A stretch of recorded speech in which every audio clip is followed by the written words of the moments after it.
إن الحمد لله نحمده ونستعينه ونستغفره ونعوذ بالله من شرور أنفسنا ومن سيئات أعمالنا من يهده الله فلا مضل له ومن يضلل فلا هادي له وأشهد أن لا إله إلا الله وحده لا شريك له وأشهد أن محمدا عبده ورسوله أما بعد يا أيها الذين آمنوا اتقوا الله حق تقاته ولا تموتن إلا وأنتم مسلمون يا أيها الناس اتقوا ربكم الذي خلقكم من نفس واحدة وخلق منها زوجها وبث منهما رجالا كثيرا ونساء واتقوا الله الذي تساءلون به والأرحام إن الله كان عليكم رقيبا يا أيها الذين آمنوا اتقوا الله وقولوا قولا سديدا يصلح لكم أعمالكم ويغفر لكم ذنوبكم ومن يطع الله ورسوله فقد فاز فوزا عظيما فإن أصدق الحديث كتاب الله وخير الهدي هدي محمد صلى الله عليه وسلم وشر الأمور محدثاتها وكل محدثة بدعة وكل بدعة ضلالة وكل ضلالة في النار. அன்பிற்குரிய என் அருமை சகோதரர்களே, தாய்மார்களே, சகோதரிகளே, அஸ்ஸலாமு அலைக்கும் வரஹ்மத்துல்லாஹி வபரகாத்துஹு. இன்றைய நமது மார்க்க வகுப்பிலே வுதுவில் ஏற்படும் சில தவறுகள் என்ற தலைப்பில் சில முக்கிய செய்திகளை நினைவூட்ட ஆசைப்படுகிறேன். முதலில் நாம் ஒரு ஹதீஸை பார்ப்போம். இந்த ஹதீஸ் இப்னு மாஜாவில் 226வது எண்ணில் இடம்பெறுகிறது. சௌபான் ரலியல்லாஹு அன்ஹு அறிவிக்கக்கூடிய ஒரு செய்தி. அல்லாஹ்வின் தூதர் ஸல்லல்லாஹு அலைஹி வஸல்லம் அவர்கள் சொல்கிறார்கள், இஸ்தகீமு வலன் துஹ்சு வஅலமு அன்ன கைர அஅமாலிகுமுஸ் ஸலா வலா யுஹாஃபிது அலல் வுதுஇ இல்லா முஃமின். அதாவது, நீங்கள் மார்க்கத்தில் உறுதியாக இருங்கள், இஸ்திகாமத்தை கடைபிடியுங்கள். அதாவது இஸ்திகாமத்தை கடைபிடிப்பதில் என்ன இருக்கிறது? அதாவது ஒரு இயலாமை என்பது இருக்கிறது. ஒருவர் முழுமையாக அந்த இஸ்திகாமத்தை கடைபிடிப்பதில் என்ன செய்யும்? அவருக்கு ஒரு இயலாத நிலை இருக்கும். இயன்றவரை ஒருவர் என்ன செய்வது? அல்லாஹ்வை அஞ்சுவது, அல்லாஹ்வை பயப்படுவது. அதுபோன்று இயன்றவரை ஒருவர் என்ன செய்யணும்? இஸ்திகாமத்தை நிலைநாட்ட வேண்டும். அதே போன்று அல்லாஹ்வுடைய தூதர் ஹதீஸிலே சொல்கிறார்கள், உங்களுடைய அமல்களிலே மிகச்சிறந்த அமல் தான் தொழுகை என்பது அறிந்து கொள்ளுங்கள். உங்களுடைய அமல்களிலே மிகச்சிறந்தது தொழுகை என்று சொல்லிவிட்டு, அந்த தொழுகையை, அதாவது வுதுவை பாதுகாத்தென்றால் வுதுவை முறையாக செய்து ஒரு மூமினை தவிர என்ன செய்ய மாட்டான்? அதை நிறைவேற்ற மாட்டான் என்று அல்லாஹ்வுடைய தூதர் சொல்கிறார்கள். எனவே தொழுகையை நாம் சிறந்த அமல் அந்த தொழுகை. அந்த தொழுகையை நிறைவேற்றுவதற்கு என்ன அவசியம்? வுது அவசியம். அப்போ அந்த வுதுவை முறையாக செய்து அதை பேணக்கூடியவனாக ஒரு மூமின் தான் இருப்பான். அது அவனது ஈமானுடைய பரிபூர்ணத்துவத்துக்கு ஒரு ஆதாரமாக அது இருந்து கொண்டிருக்கிறது. எனவே நறுமையான சகோதரர்களே, இப்போ அந்த அடிப்படையிலே நாம் இங்கு கவனிக்க வேண்டிய விடயம் என்னவென்று சொன்னால், வுதுவை நாம், அதாவது பேணுதலாக முழுமையாக நாம் வுதுவை நிறைவேற்றுவது என்ற இந்த விடயம். எனவே இந்த ஹதீஸை தொடர்ந்து நாம் இந்த தலைப்பிலே முக்கியமான சில செய்திகளை நாம் பார்ப்போம். அந்த செய்திகளில், அதாவது வுதுவை ஒருவர் ஆரம்பிக்கின்ற போது அதற்கு நீயத் என்பது இன்றியமையாது. நீயத் என்பது அவசியமானது. எனவே நீயத்துக்குரிய இடம் உள்ளம். நீயத்தை ஒருவர் என்ன செய்யக்கூடாது? வாயால் மொழிந்து கொண்டிருக்க கூடாது. அதற்கு அல்லாஹ்வுடைய தூதருடைய எந்த வழிகாட்டலும் இல்லை. அப்படி வாயால் மொழிவது ஒரு பிதஅத்தான ஒரு செயல். பிதஅத்துகள் அல்லாஹ்விடத்திலே நிராகரிக்கப்படும் என்று அல்லாஹ்வுடைய தூதர் தெளிவாக கூறிவிட்டார்கள். எனவே நாம் உள்ளத்தால் என்ன செய்வது? நாம் நியத்து வைக்க வேண்டும். அதே போன்று என் அருமை சகோதரர்களே, பிஸ்மில்லாஹ் என்றுதான் நாம் சொல்ல வேண்டும். பிஸ்மில்லாஹ் என்று நாம் சொல்வது. பிஸ்மில்லாஹிர் ரஹ்மானிர் ரஹீம் என்று முழுமையாக வரவில்லை, பிஸ்மில்லாஹ் என்று கூறுவது. அப்ப அதே போன்று ஒவ்வொரு உறுப்பை கழுவுகின்ற போதும் அதற்கென்று தனித்தனியான துஆக்களை சிலர்கள் ஓதிக்கொண்டிருக்கிறார்கள். அப்படி சில துஆக்களை என்ன செய்யப்பட்டிருக்கிறது? சில புத்தகங்கள்ல அவைகள் பிரிண்ட் பண்ணப்பட்டிருக்கிறது. எனவே அவ்வாறு ஒவ்வொரு உறுப்பை கழுவும் போதும் அப்படியான எந்த துஆக்களும் ஆதாரபூர்வமான செய்திகள்ல இல்லை. அந்தந்த உறுப்பை கழுவுகின்ற போது அந்தந்த உறுப்பு வந்து பிரகாசமாக ஆக வேண்டும் என்ற அப்படியான வார்த்தைகளை கொண்டு துவாக்களை என்ன செய்திருக்கிறார்கள், அப்படியாக எழுதி வைத்திருக்கிறார்கள். அதுக்கு ஆதாரபூர்வமான எந்த ஒரு செய்தியும் இல்லை என்பதை நாம் புரிந்து கொள்ள வேண்டும். எனவே நறுமையான சகோதரர்களே, பிஸ்மில்லா என்று ஆரம்பித்தல், அதே போன்று அந்த வுதுவை நிறைவு செய்த பிறகு ஒரு துவா இடம்பெறுகிறது. அதில் பல ரிவாயத்துக்கள் இருக்கின்றன. அதில் ஒன்றை நாம் என்ன செய்வது, நாம் ஓதிக்கொள்வது. அதே போன்ற நறுமையான சகோதரர்களே, வுது செய்கின்ற போது சிலர்கள் நாசிக்கு தண்ணீர் செலுத்துவதிலே என்ன செய்கிறார்கள், அலட்சியமாக இருக்கிறார்கள். நாசிக்கு தண்ணீர் செலுத்துவதிலே அலட்சியமாக இருக்கிறார்கள். எனவே இது அலட்சியமாக விடக்கூடிய ஒன்று அல்ல. வாய்க்கும் நாசிக்கும் சேர்த்து என்ன செய்வது, தண்ணீரை செலுத்துவது, இடது கையால் என்ன செய்வது, நாசை சீறுவது என்ற அந்த முறையை நாம் ஹதீஸிலே பார்க்கின்றோம். எனவே அல்லாஹ் தஆலா குர்ஆன்ல சொல்லும் போது ஃபகசிலு ஊஜுஹக்கும், உங்களுடைய முகங்களை கழுவிக்கொள்ளுங்கள். முகங்கள் என்று சொல்லும் போது அதற்குட்பட்டதாகத்தான் நாம் வாய்க்கு தண்ணீர் செலுத்துவதும் நாசிக்கு தண்ணீர் செலுத்துவதும் இருக்கிறது என்பதை பார்க்கின்றோம். நாசிக்கு தண்ணீர் செலுத்துவதில் என்ன செய்கிறார்கள், அலட்சியம் காட்டுகிறார்கள். அதே போன்ற அருமை சகோதரர்களே, அதாவது என்ன செய்வதென்று சொன்னால், சிலர்கள் அந்த கைகளை கழுவுகின்ற போது ஆரம்பத்தில் நாம் என்ன செய்வோம், மணிக்கட்டை கழுவுவோம், 2 மணிக்கட்டுகளை. அதன் பிறகு நாம் முகத்தை கழுவிய பிறகு கைகளை கழுவுவது என்பது இருக்கிறது. எனவே இந்த இடத்துல சிலர்கள் கையை கழுவும் போது என்ன செய்ய மாட்டார்கள், ஆரம்பத்தில் நாங்கள் கழுவிட்டோம் என்பதற்காக இந்த மணிக்கட்டுகளை என்ன செய்யறது, கழுவாமல் விடுறது என்பது ஒரு தவறாகும். ஏன்னா இங்கு வந்து கைகளை கழுவுமாறு இந்த இடத்தில் கட்டளை பிறப்பிக்கப்படுது குர்ஆன்ல. எனவே முழுமையாக என்ன செய்ய வேண்டும், கைகள் கழுவப்பட வேண்டும். அதே போன்ற அருமையான சகோதரர்களே, முகத்தை கழுவுகின்ற போதும் அதாவது நாம் பார்க்கிறோம் என்ன, இந்த பகுதிகளை சிலர் என்ன செய்யறது, சரியாக கழுவுவது கிடையாது. அதே போன்று நாங்கள் தாடிக்கு என்ன ஹதீஸ்ல பார்க்கிறோம், தாடியை வந்து ஒருத்தர் என்ன செய்ய, இந்த மாதிரி தண்ணி எடுத்து தாடியை ஒருவர் நனைத்து கொள்ளக்கூடிய அந்த விதம், அந்த முறை. அதே போன்று சிலர்கள் இப்போ மோதிரம் அணிந்திருந்தால் அந்த மோதிரங்கள் சில இறுக்கமாக இருக்கும் விரல்களில்.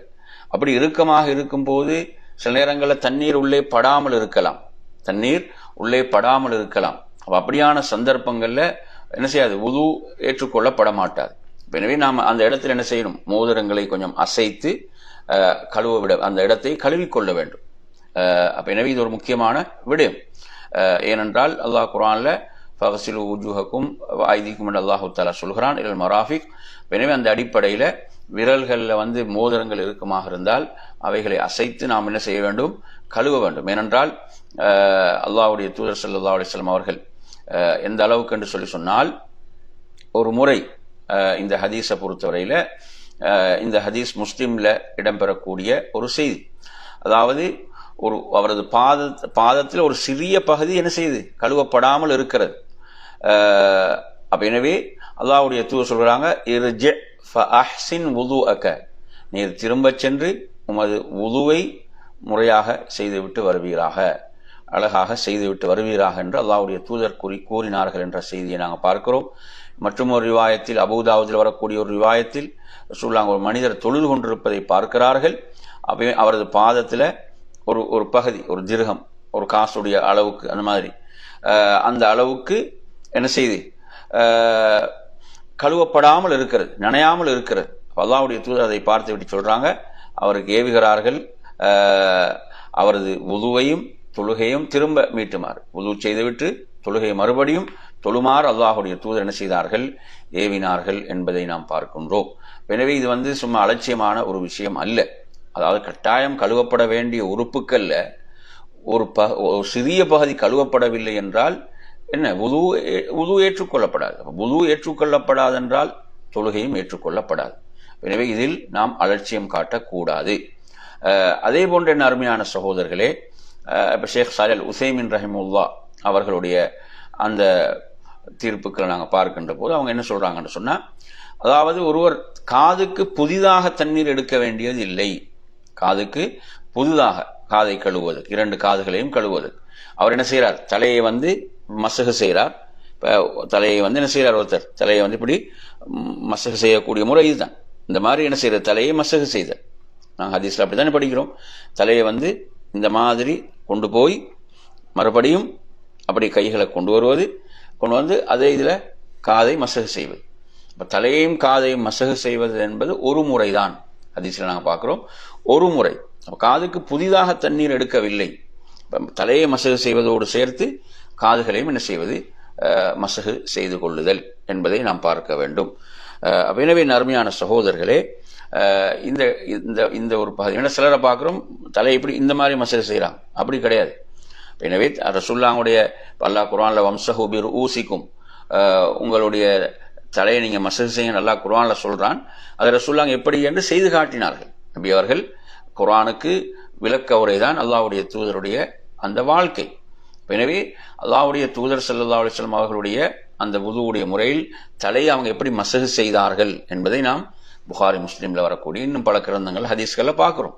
எனவே அந்த அடிப்படையில் தலையை மசகு செய்வதன் பொழுது ஆண்களாக இருந்தாலும் பெண்களாக இருந்தாலும் என்ன இவ்வாறு கொண்டு சென்று என்ன செய்வது, மறுபடியும் கொண்டு வருவது, அதே போன்று காதுகளையும் மசகு செய்தல் என்பதுதான் இதனுடைய முறை என்பதை நாம் இங்கு புரிந்து கொள்ள வேண்டும். அதே போன்று என் அருமையான சகோதரர்களே, சிலர் என்ன செய்யறாங்கன்னு சொன்னா, நாங்க பார்க்கிறோம் இப்படி பிடரிய மசகு செய்கிறார்கள், அல்லது இங்க மசகு செய்யறாங்க இந்த இடத்துல. அப்படியெல்லாம் கிடையாது. பார்க்குறோம் நாங்கள் இப்படி தலையை மசகு செஞ்சு முடிஞ்சு கடைசியில் என்ன செய்யறது, இப்படி பிடரிய மசகு செய்கிறது, அப்புறம் திரும்ப இப்படி ஒன்று செஞ்சு கொள்றாங்க இப்படியாக. அப்படி எதுவும் கிடையாது. இப்போ ஹதீஸில் வரக்கூடியது, இப்போ அல்லாஹ் குர்ஆன்ல உங்களுடைய தலையை மசகு செய்யுங்கன்னு சொல்றான்டா, தலையுடைய அளவு எவ்வளோ அவ்வளோதான். அடுத்த ரசூலுல்லாஹ் அதை செய்து காட்டியிருக்கிறார்கள், அதை செய்து காட்டியிருக்காங்க. இப்படி கொண்டு போய் திரும்ப கொண்டு வாரு. இப்போ அதை விட்டு இப்படி இங்கே செய்கிறது, இப்படி கடைசியில் செய்கிறது, இவைகளுக்கெல்லாம் என்ன எந்த ஒரு ஆதாரம் இல்லை. இது சுன்னாவுக்கு மாற்றமான விஷயம். இதில் நடக்கக்கூடிய தவறுகள் என்ன தவறுகள் என்பதை நாம் புரிந்து கொள்ள வேண்டும். எனவே அருமையான சகோதரர்களே, இதையும் நாம் இந்த இடத்தில் கவனத்தில் கொள்ள வேண்டும். அதே போல் நாங்கள் ஆரம்பத்தில் சொன்ன மாதிரி தலையை முழுமையாக எல்லாம் இப்படி மசகு செய்யறதும் சுன்னாவுக்கு மாற்றமானது. அப்படி வரல, முழுமையாக நாம் என்ன செய்ய வேண்டும், மசகு செய்ய வேண்டும். இந்த ரோமங்கள் முளைக்கு இந்த ஆரம்பத்திலிருந்து இப்படி கையை கொண்டு போய் திரும்ப கொண்டு வருவது, அதே இடத்துக்கு அதோடு சேர்த்து காதுகளையும் நாம் என்ன செய்வது, மசகு செய்வது என்ற விடயம். அதே போன்ற அருமையான சகோதரர்களே, இன்னும் சிலர் என்ன நினைக்கிறாங்கன்னா, ஒவ்வொரு அந்த வுதுவுக்கு முன்னாலும் மறை உறுப்பை என்ன கழுவிக்கொள்ள வேண்டும், அப்படி ஒன்று கிடையாது. அப்படி ஒன்று கிடையாது. சிலவங்க நினைக்கிறாங்க காற்று பிரிந்தால் என்ன செய்ய வேண்டும், அந்த இடத்தை கழுவி கொள்ள வேண்டும் என்பதெல்லாம் அப்படியெல்லாம் கிடையாது. காற்று பிரிந்தால் வுது முறிந்துவிடும், என்ன செய்யணும், வுது செய்ய வேண்டும் என்பதுதான் இந்த இடத்திலே நாம் புரிந்து கொள்ள வேண்டிய விடயம். அதே போன்று என் அருமையான சகோதரர்களே, சிலர் நினைக்கிறாங்க வுது செய்து கொண்டிருக்கும் போது பேசிவிட்டால் என்ன செய்துவிடும், வுது முறிந்துவிடும் என்று நினைக்கிறாங்க. அப்படி கிடையாது. தொழுகையில் ஒருத்தர் பேசினால் தொழுகை முறிந்துவிடும். தொழுகையில் ஒருவர் பேசினால் தொழுகை முறிந்துவிடும். இப்போ வுது செய்யும் போது ஒருவர் என்னது ஒரு முக்கிய ஒன்றை கட்டாயம் அப்படி பேச வேண்டும் என்றுதான் பேசலாம். வுது செய்யும் போது பேசுவது என்பது வுதுவை முறிக்காது. ஆனால் வுதுவில் கவனம் இருக்க வேண்டும்.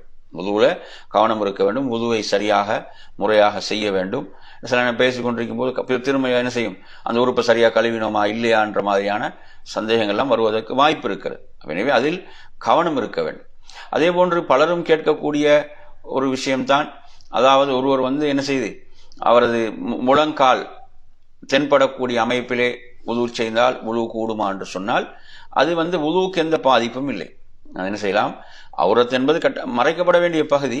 அவர் என்ன செய்கிறார், தனியாக இந்த பாத்ரூம்ல இருக்கிறாரு, வுது செய்கிறார் என்று சொன்னால், அப்படியான சந்தர்ப்பங்கள்ல அவரது என்ன செய்து அவரது அவுரத் பகுதி வெளிப்பட்டிருக்கிறது, வுது செய்கிறார், அந்த வுது என்ன செய்யப்படும், வுது ஏற்றுக்கொள்ளப்படும் என்பதையும் நாம் இந்த இடத்திலே புரிந்து கொள்ள வேண்டும். அதே போன்ற அருமையான சகோதரர்களே, அதாவது இந்த தண்ணீரை தடுக்கக்கூடிய விஷயங்கள், அதாவது இந்த மேக்கப் மாதிரியான விஷயங்கள், நெயில் பாலிஷ்கள், இது மாதிரியானவைகள் என்ன செய்யறது, போட்டுக்கொள்வது, குறிப்பாக பெண்கள், அது தண்ணீரை தடுக்கக்கூடியதாக இருக்குமாக இருந்தால், அல்லது பெயிண்ட் போன்றவைகள் தண்ணீரை தடுக்குமாக இருந்தால் அது கட்டாயம் கழுவப்பட வேண்டிய பகுதிகள் கழுவப்படவில்லை என்றால் உது ஏற்றுக்கொள்ளப்படாது. உது ஏற்றுக்கொள்ளப்படாது. எனவே தண்ணீரை தடுக்கக்கூடியவைகளை நீக்கிக் கொள்ள வேண்டும், அவைகளை நீக்கிக் கொள்ள வேண்டும் என்பதையும் நாம் இங்கே கவனத்திலே கொள்ள வேண்டும். அதே போன்று என் அருமையான சகோதரர்களே, அதாவது சிலர் என்ன செய்யறாங்கன்னு சொன்னா, இப்ப வுதுவுக்கு முன்னால் கால்களை அப்படி கழுவுவது அப்படி ஒன்று கிடையாது. வுதுவை பொறுத்தவரையில ரசூலுல்லாஹ் ஒரு செய்தி சொல்லி தராங்க. இப்ப அதாவது இரவில் ஒருவர் தூங்கி எழுந்து விட்டால் அவர் அந்த பாத்திரத்துக்குள் கைகளை போடுவதற்கு முன்னால் கைகளை என்ன செய்யட்டும், கழுவிக்கொள்ளட்டும். பாத்திரத்துக்குள்ள கைகளை போடுறதுக்கு முன்னால கைகளை கழுவிக்கொள்ளட்டும். ஏன்னா அந்த கைகள் அவர் இரவில் தூக்கத்தில் இருக்கும்போது அது எங்கெல்லாம் சென்றது என்று அவருக்கு தெரியாது. அதனால கைகளை கழுவி விட்டு கைகளை என்ன செய்யுங்க, பாத்திரத்துக்குள்ள போடுங்கன்னு சொல்லி வருது. எனவே அந்த அடிப்படையில் அப்ப பாத்திரத்துக்குள் கையை விட்டு என்ன செய்யலாம், உது செய்யலாம். அந்த தண்ணீர் அதுல விழுகிறதால அது என்ன, அந்த தண்ணீர் அசுத்தமாகி விடாது என்பதையும் நாம் இங்கே புரிந்து கொள்ள வேண்டும். அதையும் அந்த ஹதீஸிலே நாங்கள் பார்க்கின்றோம். அதே போன்ற அருமையான சகோதரர்களே, அதாவது நமது உடல்லையோ அல்லது ஆடையிலோ ஏதாவது நஜீஸ் பட்டு விட்டால் அது என்ன செய்ய, திரும்ப நாங்கள் வுதுவை மீட்ட வேண்டியது கிடையாது. அது அந்த நஜீஸை கழுவி கொண்டா போதுமானது. அந்த நஜீஸை நாம் கழுவி கொண்டால் போதுமானது. எனவே இப்ப சிலர் நினைக்கிறாங்க உடல்ல அல்லது ஆடையில் ஏதாவது அசுத்தங்கள் பட்டு விட்டால் என்ன செய்யணும், திரும்ப உது செய்யணும், உது முறிந்து விடும். அப்படி அல்ல, இல்லைங்களா? அதை நாம் கழுவிக்கொண்டால் போதுமானது. அது உதுவை என்ன செய்யாது, அது உதுவை முறிக்காது. இப்போ நாங்கள் பார்க்குறோம், அல்லாஹ்வுடைய தூதர் ஸல்லல்லாஹு ஒரு முறை தொழுகையில் இருக்கும் போது தங்களுடைய பாதணிகளை கலட்டுகிறார்கள். பாதணிகளோடு தொழுகிறாங்க, பாதணிகளை கலட்டுகிறார்கள். அதை பார்த்த சஹாபாக்களும் பாதணிகளை கலட்டினார்கள். ரசூலுல்லாஹி ஸல்லல்லாஹு அவர்கள் தொழுகை முடித்த பிறகு கேட்கிறாங்க, ஏன் நீங்கள் பாதணிகளை கலட்டினீர்கள் என்று சொல்லும்போது, நீங்க கலட்டுறதை பார்த்தோம், நாங்கள் உங்களைத்தான் பின்பற்றுகிறோம், எனவே நாம் கலட்டினோம் சொன்னாங்க. இல்லை, எனது பாதணிகள்ல அசுத்தம் இருப்பதாக ஜிப்ரீல் அலைஹிஸ்ஸலாம் என்னிடம் சொன்னார், அதனால் கலட்டினேன். எனவே ரசூலுல்லாஹ் என்ன செய்யல, அந்த தொழுகையை திரும்ப தொழவும் இல்லை, அது என்ன செய்யாது, வுதுவில் எந்த பாதிப்பையும் ஏற்படுத்தாது என்பதையும் நாம் என்ன செய்ய வேண்டும், அந்த இடத்திலே புரிந்து கொள்ள வேண்டும். எனவே அதே போன்ற அருமையான சகோதரர்களே, ஒவ்வொரு உறுப்பை கழுவுகின்ற போதும் அதை நாம் என்ன செய்யணும், அந்த ஒவ்வொரு உறுப்பையும் நாம் முழுமையாக நிறைவாக நாம் அதை கழுவ வேண்டும் என்ற விஷயத்தையும் நாம் கவனத்திலே கொள்ள வேண்டும். எனவே அந்த உறுப்பை நாம் கழுவுவதில் அளவு கடந்து செல்வது என்பதல்ல, அதை குறைவாக கழுவுவதும் அல்ல. நமக்கு அந்த சொல்லப்பட்ட அளவு அந்த உறுப்பு என்ன செய்ய வேண்டும், முழுமையாக நிறைவாக கழுவப்பட வேண்டும். அதே போன்று சிலர் நினைக்கிறாங்க 3 தடவை கழுவினாதான் வுது ஏற்றுக்கொள்ளப்படும் என்று நினைக்கிறாங்க. 3 தடவை கழுவினாதான் வுது. அப்படி அல்ல. என்ற ஹதீஸ்ல நாங்க பார்க்கிறோம், நபி அவங்க ஒரு முறையும் கழுவி இருக்கிறாங்க, 2 முறையும் கழுவி இருக்கிறார்கள், 3 முறையும் என்ன செய்திருக்கிறாங்க, கழுவி இருக்கிறார்கள் என்பதை நாங்க ஹதீஸ்கள்ல பார்க்கிறோம். எனவே ஒரு முறை கழுவுவதும் சுன்னத்து தான், 2 முறை கழுவுவதும் சுன்னத்து தான், 3 முறை கழுவுவதும் சுன்னத்து தான், இல்லைங்களா? இப்படி இந்த ஹதீஸ்கள் இருக்கின்றன. எனவே அந்த அடிப்படையில் இப்போ ஒருத்தர் என்ன செய்யறது, சிலவங்க 3 முறை கழுவியும் அந்த உறுப்பை முறையாக கழுவலண்டா பயன் கிடையாது. எனவே சிலவங்க ஒரு முறை கழுவுவாங்க, நிறைவாக கழுவார்கள். ஒரு முறை கழுவலாம், ஒரு முறை கழுவதும் சுன்னத்து தான். 2 முறை ஒரு கழுவு. இப்போ நாங்கள் சில நேரங்களில் தொழுகை ஜமாத்து ஆரம்பித்திருக்கும், அவசரமாக நாங்கள் ஜமாத்துக்கு போய் சேர வேண்டியிருக்கும். அப்படியான சந்தர்ப்பங்கள் ஒரு என்ன செய்யலாம், ஒரு முறை கழுவுவது. அந்த சந்தர்ப்பத்தில் மட்டுமல்ல, பொதுவாக ஒரு முறை கழுவுவது ரசூலுல்லாஹ் அவ்வாறு கழுவி இருக்கிறான். 2 முறையும் கழுவி இருக்கிறார்கள், 3 முறையும் கழுவி இருக்கிறார்கள். 3 முறைத்தான் கழுவ வேண்டும், 3 முறை கழுவினால்தான் என்ன வுது நிறைவேறும் என்பது அல்ல என்பதையும், அதே போன்று 3 முறையை விட தாண்டவும் கூடாது. ரசூலுல்லாஹ் 3 முறையை விட கழுவியர்களை அது ஒரு வரம்பு மீறிய செயலாக சொல்லியிருக்கிறான். எனவே ஒருத்தர் என்ன செய்யலாம், நாங்கள் பேணுதல் அடிப்படையில் கூடுதலாக கழுவோம் என்று சொல்லி அப்படியெல்லாம் கழுவ முடியாது. 3 முறை தான் மேக்சிமம், எத்தனை, 3 முறை தான். எனவே இதையும் நாம் இந்த இடத்தில் புரிந்து, ஒரு முறை கழுவது என்பது கட்டாயம் இல்லையா, ஒரு முறை கழுவது என்பது கட்டாயம். ஒரு முறை கழுவாடி அந்த உறுப்பு, அப்ப ஒரு முறை சுன்னா என்ற அடிப்படையில் ரசூலுல்லாஹ் ஒரு முறையும் கழுவி இருக்கிறாங்க, ஒரு உறுப்பை 2 முறையும் கழுவி இருக்கிறார்கள், 3 முறையும் கழுவி இருக்கிறார்கள் என்பதை நாம் இங்கே புரிந்து கொள்ள வேண்டும். அதே போன்று என் அருமையான சகோதரர்களே, நாம் ஆரம்பத்திலே சொன்னது போன்று, அதாவது நியத்துக்குரிய இடம் உள்ளமாக இருக்கிறது, அதை நாம் வாயால் மொழியக்கூடாது என்பதை நாம் புரிந்து கொள்ள வேண்டும். அதே போன்று கைகளை கழுவும் போது என்ன செய்வது? ஆரம்பத்தில் நாங்கள் 2 மணிக்கட்டையும் கழுவிட்டோம் என்று சொல்லி நினைத்து திரும்ப கையை கழுவக்கூடிய சந்தர்ப்பம், முகம் கழுவிய பிறகு கழுவுறது என்றது என்ன? அது வாஜிப், கட்டாயத்தில் உள்ளது, அர்கானில் உள்ளது. அதை கழுவும் போது என்ன செய்யறது? இதை விடக்கூடாது. அதே போன்றுதான் இந்த இடங்கள் நன்றாக கழுவப்பட வேண்டும். சிலவங்க இந்த இடங்கள் கழுவுறது அலட்சியமாக இருப்பாங்க. அதே மாதிரி சொல்லுவாங்க இந்த இடங்கள் எல்லாம் சொல்றாங்க கழுவுறக்கூடிய தேய்த்து கழுவுங்கள் என்று சொல்லக்கூடிய செய்திகளை நாங்கள் பார்க்குறோம். அதே போன்று இந்த விரல் நுனிகள்ல இருந்து ஆரம்பித்து இதுவரைக்கும் என்ன செய்வது? முழங்கை உட்பட கழுவுவது கட்டாயம். அதில் நாம் எந்த குறையும் செய்யக்கூடாது. அதே போன்ற என்ன, காதுகளை மசகு செய்யக்கூடிய விஷயத்திலும் நாம் என்ன செய்யணும்? முறையாக கவனம் எடுக்க வேண்டும். காதுகளை மசகு செய்யக்கூடிய விஷயத்திலும் நாங்கள் ஆரம்பத்தில் சொன்னது போன்று தலைக்கு தண்ணீரை என்ன செய்கிறோம்? எடுக்கிறதோட அதையோடு சேர்த்து காதை மசகு செய்வது, காதுக்கு நாங்கள் தனியாக எடுப்பதில்லை என்பதை ஆரம்பத்திலே சொன்னோம். அதே போன்று சிலர் நினைக்கிறாங்க, இப்போ பிஸ்மில்லா என்று சொல்ல மறந்து விட்டால், இப்போ ஒருத்தர் என்ன செய்கிறாரு, இப்போ உழு செஞ்சு முடிச்சிட்டாரு, அவர் என்ன பிஸ்மில்லான்னு நான் சொல்ல மறந்து விட்டேன் என்பதற்காக. எனவே இது திரும்ப அவர் இதற்காக உது செய்ய வேண்டியது இல்லை இல்லைங்களா? இப்போ உது செய்து கொண்டிருக்கின்ற போது பிஸ்மில்லா என்பது நினைவு வந்தால் அப்போ சொல்லிக்கொள்ளலாம், அந்த இடத்துல சொல்லிக்கொள்ளலாம். இப்போ உதுவை முழுமையாக செய்து முடித்து விட்டார், பிஸ்மில்லா சொல்லலை என்றால் திரும்ப அவர் என்ன செய்ய வேண்டியதில்லை, உது செய்ய வேண்டியதில்லை. அவரது உது என்ன செய்யப்படும்? அங்கீகரிக்கப்படும் என்பதை ஷேக் சாலிஹ் உசைமீன் ரஹிமஹுல்லாஹ் அவர்கள் என்ன செய்கிறார்கள்? குறிப்பிடுகிறார்கள் என்பதையும் நாம் இங்கே புரிந்து கொள்ள வேண்டும். அதே போன்று என்ன செய்யறது? ஒவ்வொரு தொழுகைக்கும் உது கட்டாயம் என்று சிலர் நினைக்கிறாங்க. அப்படி கிடையாது. ஒவ்வொரு தொழுகைக்கும் உது கட்டாயம் என்பதல்ல. அவர் செய்த உது அவரிடம் இருக்கிறது. லுஹருக்கு உது செய்தார் அல்லது மக்ரிபுக்கு உது செய்தார், அந்த உது முறியாமல் இருக்கிறது என்றால் இஷாவை என்ன செய்யலாம்? தொழலாம், இஷாவையும் தொழலாம். ஒவ்வொரு தொழுகைக்கும் கட்டாயம் உது செய்தான் ஆக வேண்டும், உது இருந்தாலும் என்று அப்படி அல்ல. உது இருந்தால் அவருக்கு என்ன செய்யலாம்? எத்தனை தொழுகைகள் வேண்டுமானாலும் தொழலாம் என்பதையும் நாம் இந்த இடத்திலே என்ன செய்ய வேண்டும்? புரிந்து கொள்ள வேண்டும். எனவே நன்மையான சகோதரர்களே, இவ்வாறாக இந்த வுதுவோடு சம்பந்தப்பட்ட இந்த விஷயங்கள், வுதுவோடு சம்பந்தப்பட்ட விஷயங்கள், அதே போன்று ரசூலுல்லாஹி ஸல்லல்லாஹு அலைஹி வஸல்லம் அவர்கள் ஒரு முறை எந்த அளவுக்கு என்று சொல்லி சொன்னால், மக்கள் எல்லாரையும் அழைத்து சப்தமிட்டு சொல்கிறார்கள். அதாவது வைலுல்லில் அகாபி மினன் நார், அந்த குதிகால்கள் வந்து நரகத்தில் என்றாங்க. அந்த பாதத்துடைய பின்பகுதி, அந்த பகுதிகள் வந்து என்ன உது செய்யும் போது பலர் அதை அலட்சியமாக சரியாக கழுவாம விட்டு விடுகிறார்கள். அவங்க நரகத்தில் என்று ரசூலுல்லாஹ் எச்சரிக்கிறாண்டா, அது என்ன பெரும் பாவத்தில் வரக்கூடிய ஒரு விஷயம். எனவே உதுவை நீங்கள் பூர்த்தியாக செய்யுங்கள், நிறைவாக செய்யுங்கள் என்று அல்லாஹ்வுடைய தூதர் ஸல்லல்லாஹு அலைஹி வஸல்லம் அவர்கள் என்ன செய்தார்கள்? குறிப்பிட்டார்கள் என்பதை பார்க்கின்றோம். எனவே அருமையான சகோதரர்களே, இந்த விடயத்தையும் அதே போன்றுதான் தண்ணீரை என்ன செய்யக்கூடாது? வீண் விரயம் செய்யக்கூடாது. இதுல வந்து ஒரு மிகப்பெரிய கவனம் தேவை. என்றா அல்லாஹு தஆலா அல் குர்ஆனில் சொல்றான், வீண் விரயம் செய்யக்கூடியவர்களை அவன் என்ன நேசிப்பதில்லை, வீண் விரயம் செய்யாதீர்கள். எனவே அந்த அடிப்படையில் தண்ணீரை நாம் என்ன செய்வது? அளவோடு பயன்படுத்துவது. தண்ணியை வந்து நாங்கள் சிக்கனமாக பயன்படுத்துதல், நாங்கள் என்ன செய்யக்கூடாது?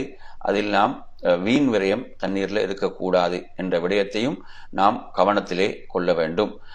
எனவே அருமையான சகோதரர்களே, இவ்வாறாக வுது என்பது எங்களுக்கு தெரியும். அல்லாஹ்வுடைய தூதர் சொன்னா ஒரு மூமின் தான் அதை என்ன செய்வான்? அதை பேணுதலாக அதை செய்வான் என்று ரசூலுல்லாஹ் சொல்றாங்கண்டா, ஈமானுடைய அடையாளமாக அதை சொல்லி இருக்கிறார்கள் என்றால் நாங்கள் வுதுவை என்ன செய்யணும்? ஹதீஸ்களை நிறைய ஹதீஸ்களை நீங்க பார்க்கலாம். அதாவது யார் அழகாக உது செய்வாரோ, யார் அழகாக உது செய்வாரோ, அந்த அழகாக என்ற வார்த்தை ஹதீஸ்களை நீங்க பார்க்கலாம். அந்த வார்த்தை ஏன் ரசூலுல்லாஹ் சொல்றாங்கன்னா, உதுவை வந்து நிறைவாக பரிபூர்ணமாக செய்ய வேண்டும் என்பதை தான் ரசூலுல்லாஹ் ஆர்வப்படுத்துறாங்க. எனவே அந்த அடிப்படையில் இந்த உது வந்து சரியாக அமையலண்டா தொழுகை வந்து என்ன செய்திடும்? தொழுகை ஏற்றுக்கொள்ளப்படாமல் போயிடும். ஒருவருடைய உது பாத்திலாகிடும் என்றால், உது சரியாக செய்யப்படலண்டா அங்க அவரது என்ன தொழுகைதான் பாத்திலாக ஆகிடும். அப்ப எனவே இது நாங்கள் மிகவும் கவனத்தில் எடுக்க வேண்டிய ஒரு விஷயமாக இந்த விஷயம் இருந்து கொண்டிருக்கிறது. எனவே அருமையான சகோதரர்களே, இந்த வுதுவுடைய விஷயத்தில் நாம் என்ன செய்ய வேண்டும்? அதை கற்றுக்கொண்டு, உங்களுக்கு தெரியும் உஸ்மான் ரலியல்லாஹு அன்ஹு அவர்கள் ஆட்சி பீடத்தில் இருக்கிறாங்க, ஆட்சி தலைவராக இருக்கிறாங்க. கொஞ்சம் நினைச்சு பாருங்க, அவர்கள் என்ன செய்யறாங்க? அவங்களோட அரச சபையில தண்ணீரை ஒரு பாத்திரத்துக்கு கொண்டு வர சொல்லி மக்களுக்கு உது செய்து காட்டுகிறார்கள். அந்த அரச சபையில் உள்ளவங்களுக்கெல்லாம் உது செய்து காட்டிவிட்டு இவ்வாறு தான் அல்லாஹ்வுடைய தூதர் உது செய்தார்கள் என்று சொல்கிறார்கள். பாருங்க, ஆட்சி தலைவர், ஆட்சி பீடத்தில் இருக்கக்கூடியவர். இன்றைக்கு நாங்கள் பார்க்குறோம், சில மார்க்க விஷயங்களை பேசும்போது இதெல்லாம் பேச வேணுமா, இதெல்லாம் தலைப்பான்ற மாதிரி எல்லாம் மக்கள் ஏதோ அலட்சியமாக நினைக்கிறான். சுப்ஹானல்லாஹ், அவங்க என்ன செய்தாங்க? தண்ணீரை கொண்டு வர சொல்லி உது செய்து காட்டுகிறார்கள். இப்படித்தான் அல்லாஹ்வுடைய தூதர் உது செய்தார்கள். ஏன்னா அவ்வளோ ஒரு முக்கியமான ஒன்றாக குர்ஆன்ல கூட நீங்க எடுத்து பாருங்க, அல்லாஹு தஆலா இபாதத்துகள்ல வுது என்ற இபாதத்தை குர்ஆன்ல சொல்வதை நாங்கள் பார்க்குறோம். அதே போல அதனுடைய முக்கியத்துவத்தை நமக்கு எடுத்து சொல்லுது. யா அய்யுஹல்லதீன ஆமனூ இதா கும்தும் இலஸ் ஸலாத்தி ஃபக்ஸிலூ வஜூஹக்கும் வஅய்தியக்கும் இலல் மராஃபிகி வம்ஸஹூ பிருஊசிக்கும் வஅர்ஜுலக்கும் இலல் கஅபைன் என்று அல்லாஹு தஆலா சொல்கிறான் என்றால், வுதுவை வந்து குர்ஆன் சொல்லுதென்றால் அவ்வளோ ஒரு முக்கியமான ஒரு இபாதத், அவ்வளோ முக்கியமான ஒரு இபாதத் என்பதை நாம் புரிந்து கொள்ள வேண்டும். எனவே நறுமையான சகோதரர்களே, அடுத்ததாக நாம் புரிந்து கொள்ள வேண்டிய மற்றொரு விடயம்தான் வுதுவை நாம் நிறைவு செய்த பிறகு ஓத வேண்டிய துவா. அந்த துவாவின் மூலம் அல்லாஹ் சுவர்க்கத்தின் 8 வாயில்களையும் திறக்கிறான். அஷ்ஹது அல்லா இலாஹ இல்லல்லாஹ் வ அஷ்ஹது அன்ன முஹம்மதன் அப்துஹு வ ரசூலுஹு. அதில் சில வார்த்தை மாற்றங்களோடு வரக்கூடிய வாசங்களும் இருக்கின்றன, அதை நாம் ஓதிக்கொள்வது. எனவே அன்பிற்குரிய நறுமையான சகோதரர்களே, இவ்வாறாக வுதுவில் வந்து நாங்கள் என்ன செய்யக்கூடாது? தவறுகள் விடாமல் அந்த வுதுவை அல்லாஹுடைய தூதர் எவ்வாறு நமக்கு கற்றுத்தந்தார்களோ அப்படி நாம் இந்த வுதுவை என்ன செய்ய வேண்டும்? நாம் நிறைவேற்ற வேண்டும். வுதுவுடைய உங்களுக்கு தெரியும், வுதுவுடைய அந்த விஷயங்கள்ல கவனிக்க வேண்டிய சில முக்கியமான விஷயங்கள்ல தர்த்தீப்ன்றதை நீங்க எடுத்தீங்கன்னு சொன்னா, அதை நாங்கள் ஒவ்வொரு உறுப்பையும் தர்த்தீபாக செய்தல் என்பதில் 2 சட்டம் இருக்குது. தர்த்தீப்ல 2 சட்டம் இருக்குது. ஒன்று வந்து வாஜிப், ஒன்று வந்து சுன்னா. வாஜிப் என்றால் என்ன? தர்த்தீப்ல வாஜிப் என்று சொல்லி சொன்னால், அல்லாஹ் குர்ஆன்ல சொல்கிறானே 4 உறுப்புகள், அந்த 4 உறுப்புகள்ல தர்த்தீப் என்பது மாறக்கூடாது. அதுல தர்த்தீப் மாறக்கூடாது. இப்ப அல்லாஹ் சொல்றான், உங்களுடைய முகங்கள், உங்களுடைய 2 கைகள் முழங்கை உட்பட, அதே போன்று தலையை மசகு செய்தல், அதே போன்று கால்கள் கரண்டை உட்பட கால்களை கழுவுதல். இந்த 4 உறுப்புகளுக்கு மத்தியில் உள்ள தர்த்தீப் என்பது கட்டாயமானது, வாஜிப். உதாரணமாக ஒருவர் என்ன செய்கிறார் என்றால், முகத்தை கழுவுவதற்கு முன்னால அவர் கைகளை கழுவுவார் என்று சொன்னால் அந்த வுது ஏற்றுக்கொள்ளப்படாது. அந்த வுது பாத்தில், அந்த வுது பாத்திலேன். இந்த 4 உறுப்புகள் உள்ள தர்த்தீப்ல இது வாஜிப், இதுல மாற்றம் செய்யக்கூடாது. ஒருவர் வந்து என்ன செய்யறாரு? தலையை மசகு செய்யறதுக்கு முன்னால கால்களை கழுவாராக இருந்தால் அந்த வுது பாத்தில், அந்த வுது ஏற்றுக்கொள்ளப்படாது. அதே நேரத்தில் தர்த்தீப்ல சுன்னத்தன் ஒன்று இருக்கிறது. சுன்னத்தென்றால் எப்படி என்றால், உதாரணமாக ஒருத்தர் வந்து என்ன செய்யறார்? வலது கையை கழுவுவதற்கு முன்னால இடது கையை கழுவுறார்.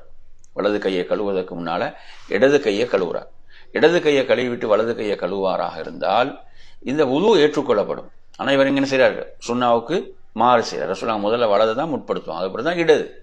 இந்த இடத்துல அவர் இப்படி செய்வது என்பது வுதுவை முறிக்காது.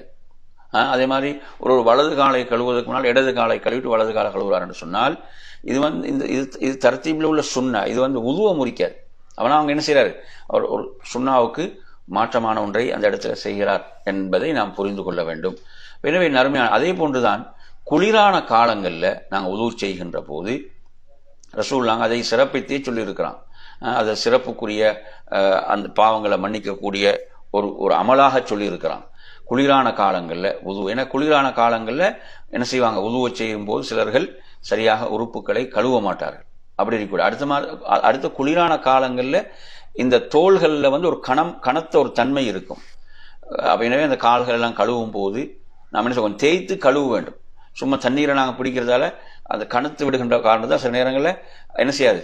அது கழுவிப்படாமல் போகலாம். எனவே நாம் தேய்த்து குளிரான காலங்களில் அதில் நாங்கள் ஒரு கவனம் எடுக்க வேண்டும் என்ற விடயத்தையும் நாம் இதிலே புரிந்து கொள்ளணும். அதே போன்றுதான் உதாரணமாக உது செய்த பிறகு வரக்கூடிய வீணான சந்தேகங்கள், அதுக்கு நாங்கள் இடம் அளிக்கக்கூடாது. ஏன்னா சிலரை பார்த்தீங்கன்னு சொன்னால் ஷைத்தான் அவர்கள் எந்த அளவுக்கு விளையாடுகிறான் என்றால், உது செய்ய வந்தால் என்ன, அதாவது அங்கே தொழுகை ஜமாத்தும் முடிந்துவிடும், அவர் இன்னும் வுது செய்து முடிக்காம திரும்ப திரும்ப கழுவிக்கொண்டே இருப்பார், திரும்ப திரும்ப கழுவிக்கொண்டே இருப்பார்.